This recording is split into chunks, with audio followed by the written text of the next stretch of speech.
Thanks for opening up the toolkit. I'm your host, Justin Fortier. Today, we're talking about investment banking. Now, there's a lot about investment banking on the internet. I'm sure if you go to YouTube, there are countless lectures from universities or recruiting videos from firms like Goldman Sachs and JP Morgan. But today, I'm going to talk with Doug Lovette, who's from Third Coast Capital Advisors, which does things a little bit differently and has a different focus from the typical mergers and acquisitions, M&A for short, investment bank.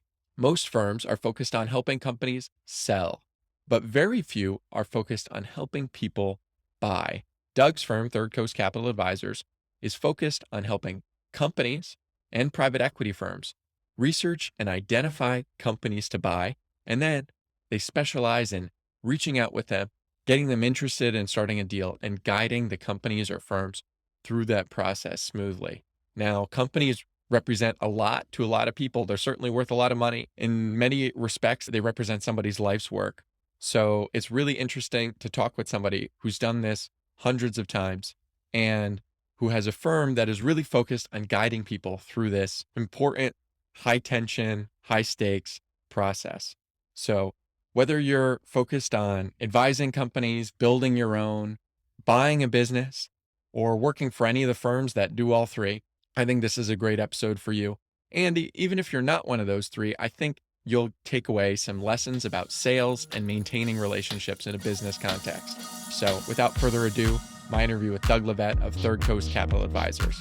Before Third Coast, you were working at Bank of America, helping middle market companies. Did you develop the buy side thesis while you were working there? Were you supporting both sell side and buy side engagements, or how'd you see this niche that needed to be served?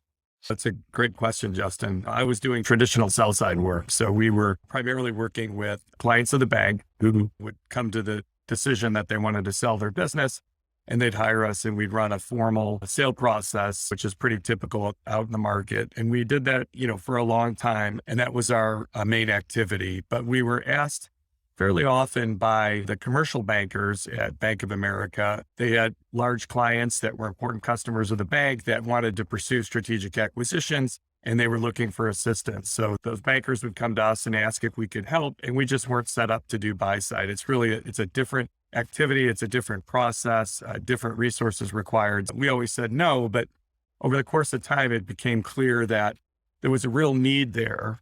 And that it was, as we looked around in the market, it was being underserved. And we decided, I left with a couple of guys in August of 2008, right before the economy was ready to go off the cliff. And we formed Third Coast Capital Advisors. And we looked at how buy side was being done at the time. And we said, let's see if we can come up with a better model. And really, the better model was, we felt if we took a lot of the formality and organization that we used on the sell side, and if we applied that to the buy side, that we could be much more efficient at doing that work.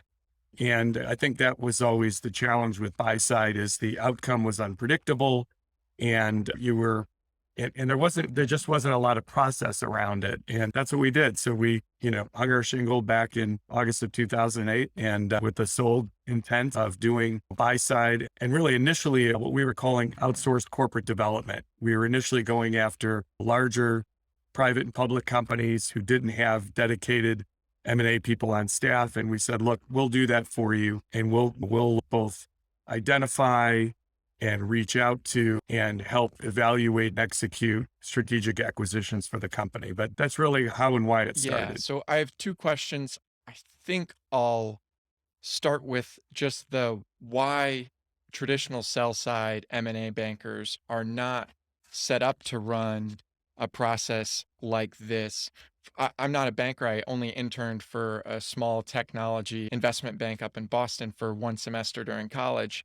But from there, I understood there's always a deadline, or there's a firm commitment where a company says, I want to sell, we've made the decision to sell. So even though there's risk in taking on a client, because maybe they'll decide that all the companies you bring to sell or sell them to are not suitable, and they may back out, there's a much higher likelihood that they'll actually go through. Whereas the buy side is a little bit more nebulous and may take longer, and that's a little more difficult. Is that kind of summing up why these banks typically don't take buy side engagements?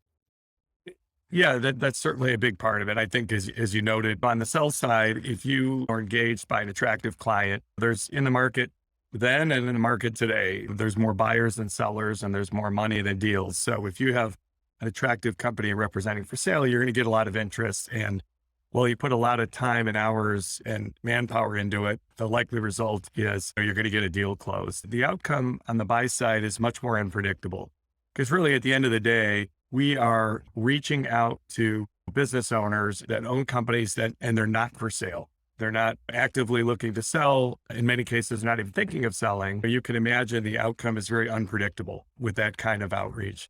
But we felt like if we could create a process and approach that was very repeatable, that was streamlined, that was efficient, and if we were doing all the outreach, which we do with very senior experienced people that had long backgrounds in something M&A related, investment banking, private equity, corporate development, that we could be successful and we could be efficient in doing that. And really, it did take a couple of years. It's not rocket science, but it took a couple of years to continue to fine tune the approach and the process to try come up with something that would increase the probability of success. And so I would say now we've been at it 14 years, probably the last 10 years, we've had a fairly set process we used. It's very rigorous. It's very tight. And we found a way to be successful in something that otherwise it can be challenging. I Was was going to be. listening to a talk that Wharton had posted where they had a bunch of panelists talking about acquisitions. And one thing about corporate development,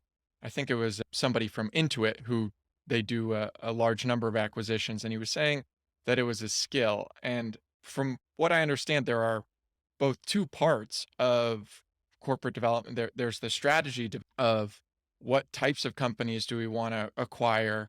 How are we going to augment our company or use it for growth? And then on the other side, there's the actual going out, finding and closing the deal in an effective way. These firms that don't have corporate development that are using Third Coast as outsourced corporate development, are they usually coming to you with a strategy, or did you have to develop a process to help them say, when they say we have cash to spend, we think we want to spend this? Did you have to learn how to coach them about what even would make sense, and how much of that strategy part is your firm involved in? Yeah, if it's a corporate type client, the strategy piece is critical. I think when we started out, we just assumed the corporate strategy would be very clearly defined. The acquisition strategy would be clearly defined. And we found that was typically not the case. It was companies that said, hey, we decided that part of our strategy is to grow through acquisition.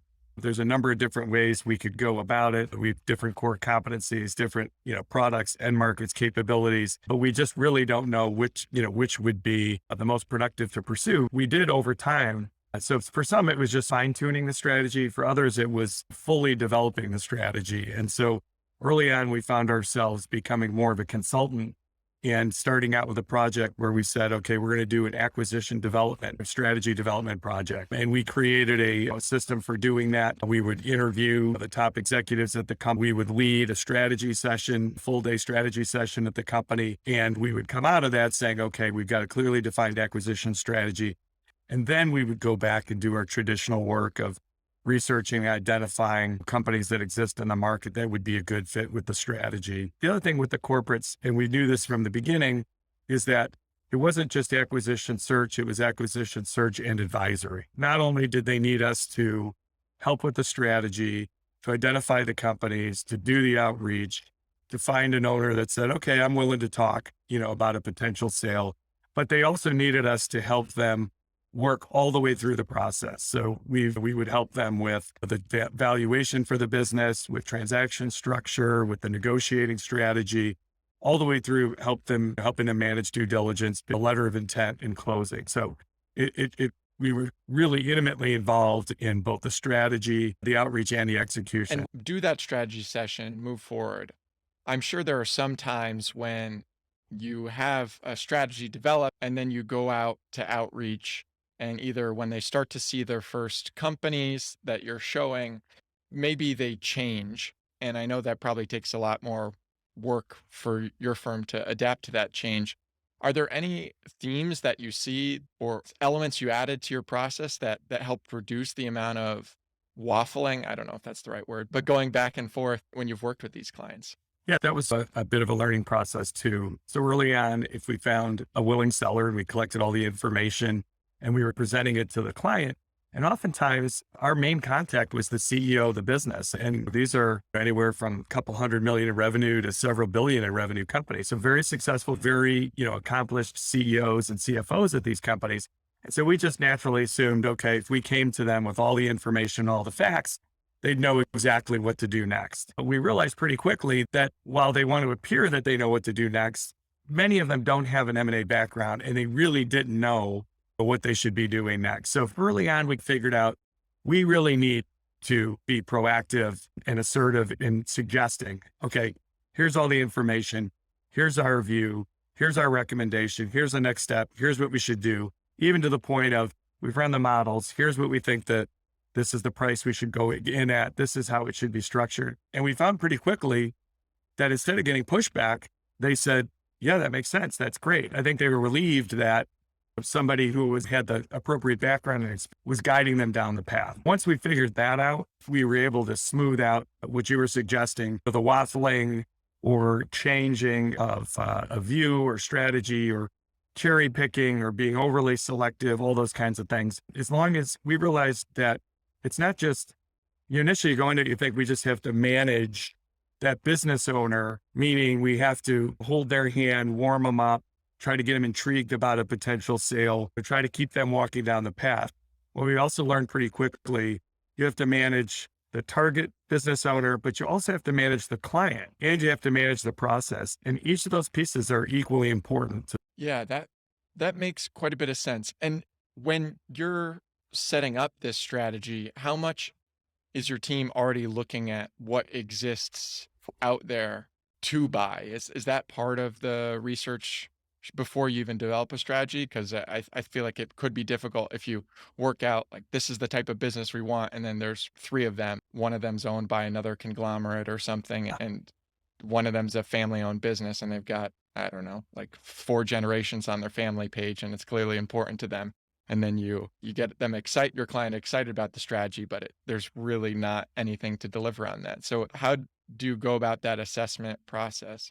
No, that's a really insightful question because I don't think people always think about that. They think more in, oh, if this company wants to make acquisitions, they must have already determined that it's fragmented and there's a lot of options out there. But in fact, that isn't the case. And from the beginning until today, we've always taken the same approach. And we say to potential clients, prospective clients who say, hey, boy, we referred to you or we just met you. We've talked to you. It sounds great. We want to move forward. We like to do pre-work before we get into something. And we say, so give us a little bit of time to do some research on our side, to really look at the target landscape and really get a better sense for what's out there. If it happens to be an industry sector that maybe we haven't done any recent work in. And we tell them, look, that's for the benefit of both of us. We want to succeed. We want to succeed for you. And to your point, if there's only 5 companies out there that make sense for you to buy, you really don't need us. But our experience suggests that if there's 30 or more, preferably 60, 80, 100 that could make sense, then we're going to have a highly productive engagement. And they understand. In fact, they appreciate it. Instead of firms saying, oh, they want to hire us, let's just grab it and hope it works. We take a very insightful professional approach and say, look, we're going to take some time up front.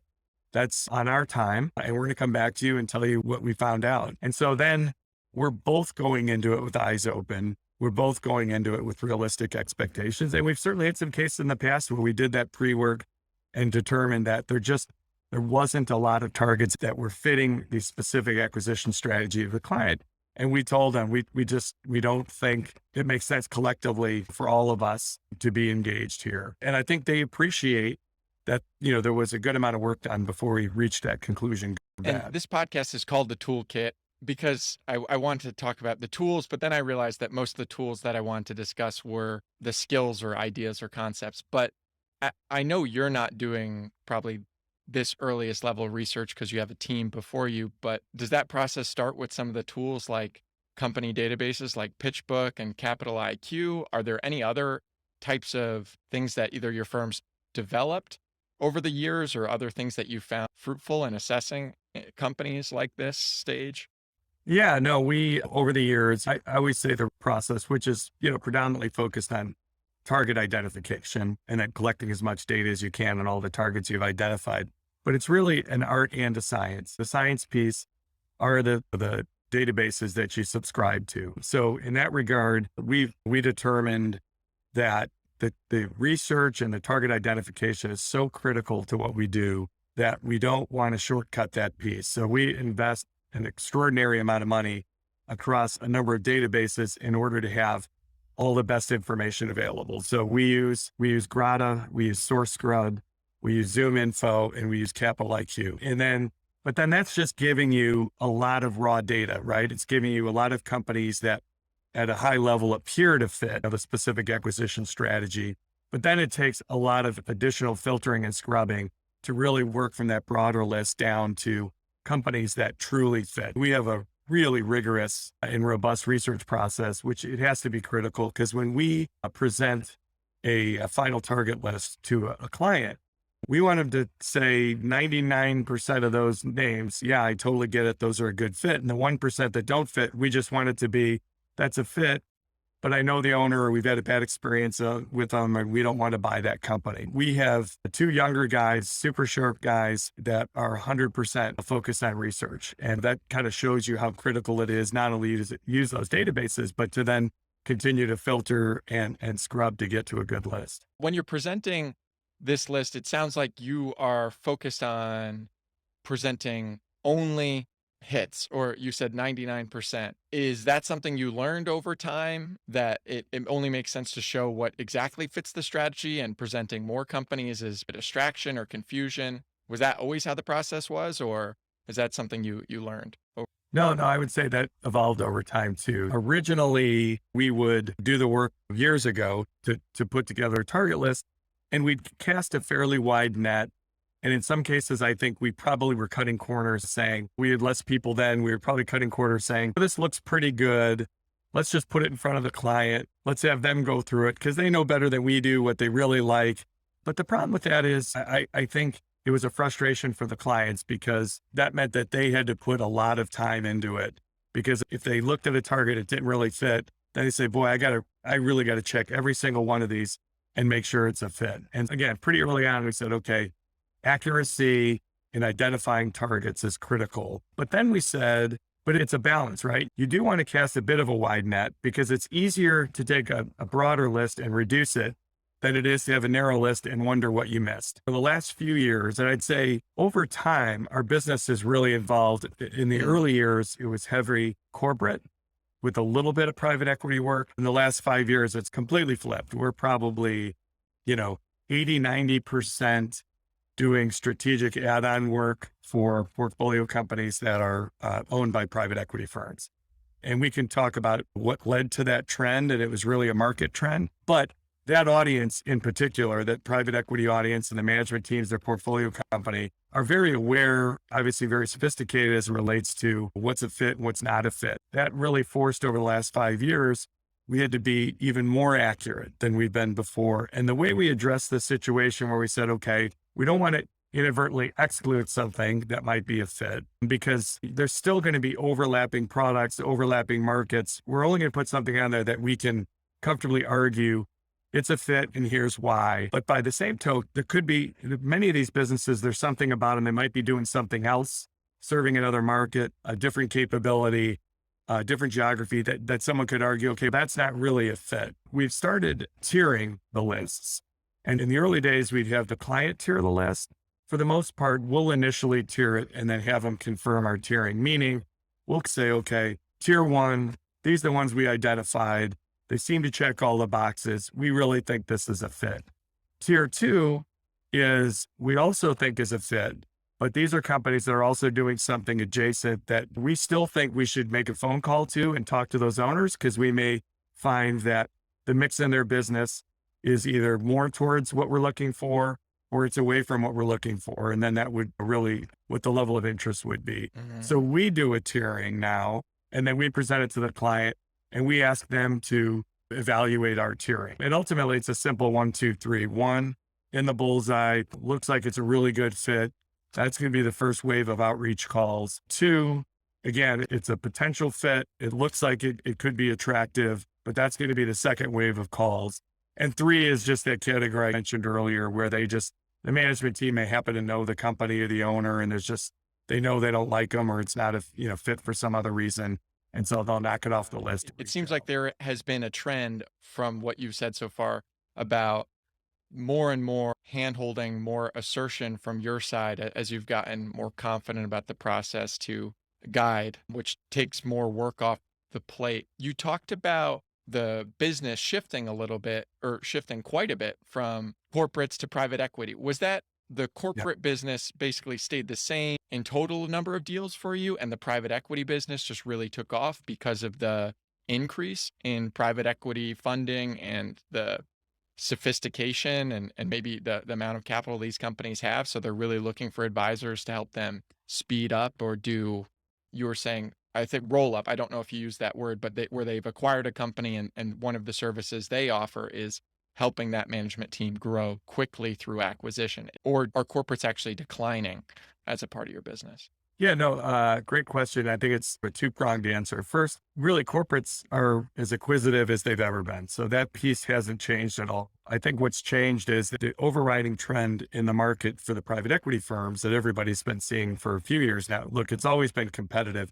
but in the last few years in particular, as the market's been stronger, these sell-side auctions are becoming much more competitive for quality companies. So ultimately what happens is whoever's going to, win that auction is likely paying a very high price, a premium price. And often organic growth alone isn't going to provide the return they need based on the amount of equity they're investing in that platform company. So now, whereas add-on acquisitions in some cases for private equity firms were more of a luxury, over the last few years, it's become an absolute necessity. They really need to do add-on acquisitions at lower multiples in order to get the return that they're looking for. So the thesis has changed where add-ons have become a lot more important. And with that, I think a lot of these private equity firms, look, all the traditional buy and build firms, many of them were already using buy-side firms like us because that was their investment style. But the rest of the private equity market, that would only selectively pursue add-on acquisitions for certain portfolio companies, now said, look, that's got to be a part of the growth plan. And so they said, we don't want to distract management. We don't want them doing the outreach when we've already put an aggressive organic plan in front of them. We need to get some help. So they started popping their heads up. Well, we've been hearing about these buy-side firms out there, and maybe we should talk to some of them. And that was the market shift that really ramped up the private equity side of our business. And over the last, few years, as we, like anything, if you get an engagement with a private equity firm and you do a great job, they say, oh, I've got this other portfolio company over here. I want you to do some add-on work there. And oh, by the way, we're pursuing a new company in a competitive process. We think we're going to win it. We want to engage you there as soon as we close on that. The corporate business was really a referral business. It was really their commercial banker or their attorney would reach out to us and say, hey, I've got a company. They're interested in acquisitions. I want to introduce you. The private equity side, we could actually proactively call on these groups and say, hey, you may not know who we are. Here's how we do business. Here's how we're different. Here's clients we've worked with in the past. And so we hired a business development person and we really started getting in front of, this is probably starting 4 years ago, getting in front of a lot of private equity groups. And then it really just built out from there. When you're reaching out to the target businesses, if it has a private equity owner already, that's your point of contact. I heard you mention calling CEOs before. I think that was maybe in your clients were the CEOs context. But is that the people you're typically working with? You don't reach out to one of their portfolio companies? I'll answer it two ways. So in terms of, or not obvious, but in terms of prospective clients, we're reaching out to the private equity groups in terms of just introducing the firm if they don't know us already. And this really goes back 4 or 5 years. And then they'd say, okay, great, sounds great. And we were always differentiated because our model from the beginning was we feel the way to be most successful in executing on add-on acquisitions is to do it with very experienced senior people. So we're very top heavy as a firm, and with a number of managing director level people And it's that level that does all the outreach to targets and really all the client service work, because that increases the probability of success. When you're a 30-year investment banker reaching out to someone in the same peer group, age group, there's a maturity level there that connects well with those business owners. And we feel that that helps create success.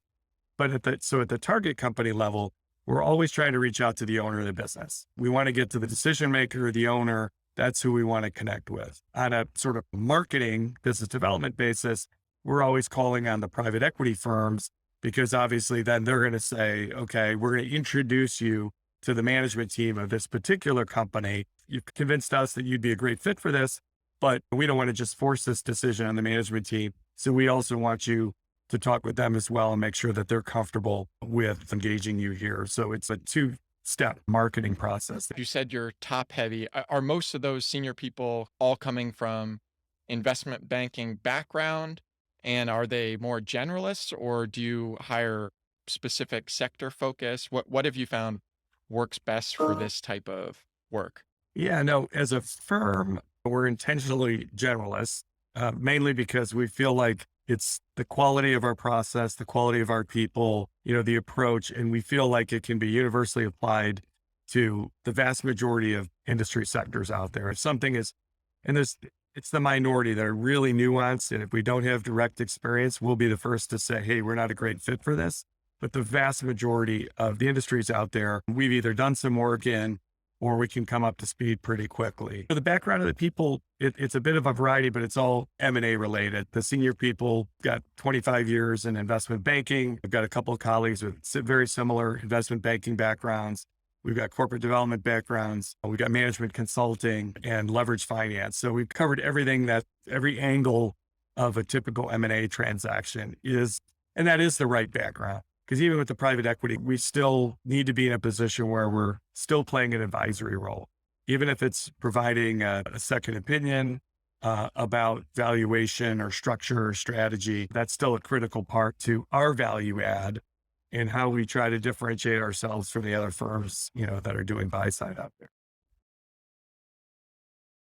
I'm sure this is something that investment bankers learn over a long career about how to reach out to targets. Well, especially in your buy side case, when you've identified a business that looks good on paper that your client may like to acquire, but reaching out to businesses, the private equity owners are probably more likely to talk to you because they're in the business of buying and selling companies. But getting the attention of a family owned business and communicate with them or get them excited about something, are there any types of skills or tactics that younger people coming up could learn about communication? Have you ever had experiences where somebody said, no, we're not interested, and you found a way to convince them or contact them or get the idea in front of them enough in order to have them say, okay, yeah, we'll take a look? Yeah, sure. First, the vast majority of the companies we're calling are privately owned, and we're able through our databases to determine if a company's privately owned a target versus owned by a private equity firm. Some of our clients, private equity clients, say, hey, you don't need to call the ones that are owned by private equity because we know it's going to be all about price and it's unlikely we're going to get a deal done. But some are open to that. But really the idea is to try to find the privately owned companies, target companies. Yeah. And with them, it's very nuanced to your point. First and foremost, you've got to make them feel special. And you have to make them feel like they're not part of just some shotgun approach, that instead they were specifically selected for very specific strategic reasons. We have to make sure before every outreach call we make that it's very customized and that we've looked at the information about that target company we're going to reach out to, that we've looked at their website, that we've thought through what the strategic fit and rationale is, because you only have a short window. If you're talking to that owner, you have a very short window to establish credibility where they say, okay, I get these goofy calls all the time. Somebody wants to buy my business, but no, this is different. This one seems genuine. It seems credible. They've spent the time to look at my business. And so we articulate very clearly the strategic fit. In other words, why is our client interested? And the ultimate goal is they would hear what we say and go, wow, I get it. I completely understand why they want to buy me. It's a good fit. And so the real key is to not make the conversation or the transaction about money, because they're not for sale. So their natural inclination is to fall back. If you give me a crazy price, I'll sell you my business. No, we want to first, if there's some interest, we want to first say, hey, let's put price and money to the side for a minute. We ask you just to accept that our client is willing to pay a fair market price for a good business. So before we get there, let's just first figure out, is the strategic fit what we believe it to be? Is there a good cultural fit? Is there good chemistry across the principles? And we say, because if we don't have those pieces, prices is irrelevant and we're all wasting our time. And so they say, yeah, that makes sense. And it's a more comfortable way to evaluate a fit, and a more comfortable way to maintain a dialogue. And so that's the real strategy, is to try to really connect on strategy and culture before you ever talk about price. Culture is something I'm still early in my career, so I'm always trying to get a sense of how you can assess that in the early stages. If you have any sort of short answer, I'm sure it's pretty difficult, but that's something I'm really curious about, how one assesses that just quickly. And a lot of companies' websites start to look the same. They might have similar values posted, but how can you determine what's really Yeah. important to that owner and if your client values the same thing, especially when private equity sometimes has a strategy of cost reduction, sometimes it's about growth, but yeah, do you have anything to speak to that? Yeah, you're right. It's difficult through a conversation to assess culture, but we ask early on when we're talking to a business owner, what elements of a transaction Mm, are very important to you beyond price? So then you're going to start to hear things like, oh, I want to take care of my management team, or I want to take care of my employees, or I want to make sure we maintain this facility in this particular town. So you start to hear some of the things from the target side that are important. And then ultimately, after we have our initial conversation with the prospective or with the target company, and they're interested and willing in continuing the dialogue, we download all that information that we've obtained on that call to our client. And we say, hey, we think this is pretty interesting. We think it's a good fit. Let's move to an introductory call. And so it's on that call that you first get a sense for culture and chemistry, because we're going to bring the CEO of our client onto that call. The business owner is going to come onto the call. Now, obviously, the last couple of years, we're able to use Zoom or Teams, so at least they're seeing each other. But you start through that conversation, that initial call. It's a higher level. It's a little bit of a get to know you. It starts with our client giving kind of a quick history on the business, where they focus, what's important to them. And then we flip it over to the target to do the same. I think our clients' culture is important to our clients just as much as culture is important to the target company. I think it's through that initial dialogue, you start to hear what's important, how they manage their businesses. And that's early on the best way to get to culture. And ultimately, if you keep moving through the process, there's going to be a point where there's a face-to-face meeting. And sometimes, most often, it's at the target company's business location, but sometimes our clients say, hey, we want to first invite them in to our facility so they can get a feel firsthand for our people, our culture, our operations. I was listening to a woman who runs she calls it private equity firms focused on boring businesses. And some of these privately held family owned companies that she's trying to reach out to don't have a ton of information out there. And she was saying that she's used a whole bunch of different tactics, calling being the first one, email, sending letters sometimes. Are there any things that you found effective to get that first meeting so you can actually get the appointment set up where you can have everybody come together and really discuss what the opportunity could be? How much work have you done beforehand? Yeah. Yeah. We've never been a big fan of mailing a letter or sending a FedEx, things like that. More just sort of traditional. We always start with a call. Quite often you may get in the owner's voicemail, which is fine. At least you're speaking to them directly when you leave the voicemail. We immediately follow up with an email, but it's a very descriptive email. And we always say, who we're calling on behalf of, what's our client's name, a link to their website. Sometimes we have a short overview presentation about our client, but we're fairly direct about why we're calling, but it's through that voicemail and through that email that we really need to be articulate in and explaining the fit, why we're reaching out, and just Mm. demonstrating some knowledge so they say, okay, this is credible. Most often they're going to respond by replying to the email as opposed to calling you back, which is fine. It's easy to respond to the email, to set up a call and then go from there. So it's call, email, call, email, call, email till you can, make a connection.